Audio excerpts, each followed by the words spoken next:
Ano ba ginagawa ng US troops sa atin? Hindi naman nakatambayan dyan to sustain the peace and order and to protect our country.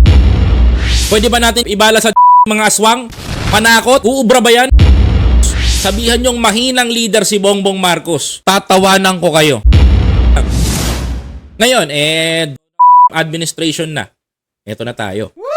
Mga kababayan to. Kay Uncle Sam tayo. Hindi tayo kay paring Shi.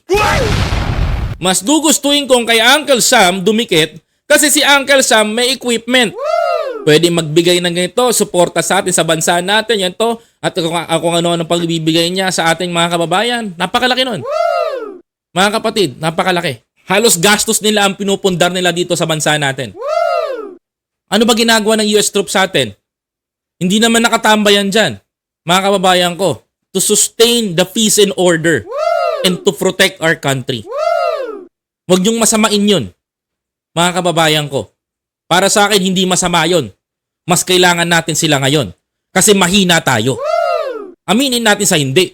Ano pang babala natin sa mga kababayan? Tanungin ko nga kayo, sa mga DDS, pwede ba natin ibala sa mga aswang? Panakot? Uubra ba yan? May missile, may nuclear missile, isang bomba lang sa atin, tapos tayo. Diba? Yan ang totoo dyan, mga kababayan ko.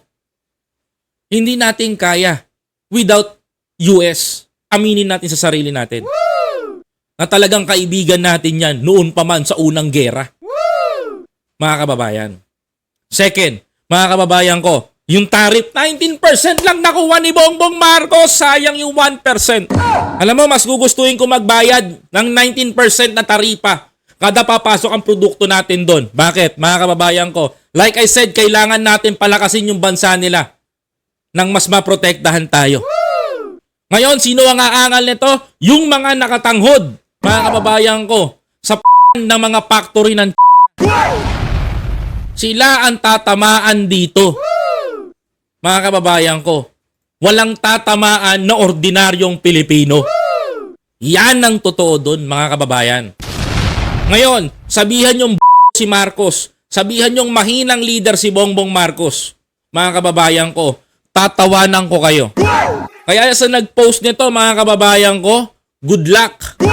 Kasi halatang wala kang utak, wala kang alam. Balik ka ulit ng grade 1, baka sakaling meron kang matutunan. Huwag kalimutan na mag-follow, like, comment, share, and subscribe.